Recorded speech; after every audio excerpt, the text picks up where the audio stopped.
সর্বশেষ যে লোকটা জান্নাতে যাবে তাকে আল্লাহ তাআলা জাহান্নামের আগুনে পোড়াতে পোড়াতে ছাই বানিয়ে ফেলবে। আল্লাহ বলবেন, জিব্রাইল যাও একটু দেখো একটা মাত্র সেজদা দিয়েছে আমাকে, এরকম কাউরে পাওয়া যায় কিনা। খুঁজে খুঁজে কাউরে পাবে না। আল্লাহ বললেন আবার দেখো, খুঁজে খুঁজে একজনকে পাবে, সামান্য ইমানের ছিটে ফোঁটা তার অন্তরে ছিল।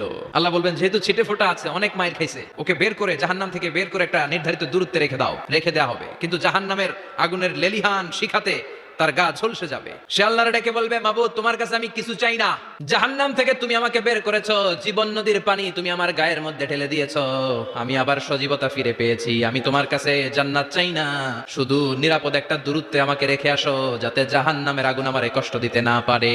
আল্লাহ জিব্রাইলকে বলবেন যাও এমন দূরত্বে রাখো যাতে জাহান্নামের আগুন ওরে কষ্ট না দেয়। রেখে আসা হবে। অনেকদিন সে ওখানে আনন্দে থাকবে, আল্লাহ শুকরিয়া করবে, সে মনে মনে বলবে বেঁচে গিয়েছি আমি। অনেকদিন থাকার পরে মনে মনে ভাববে বাইসা তো গেছি, কিন্তু নতুন করে একটু ট্রাই করে দেখি। আল্লাহ আগেই বলে রাখে আমি কিন্তু জান্নাতে যেতে চাই না। আল্লাহ বলবেন কি চাও?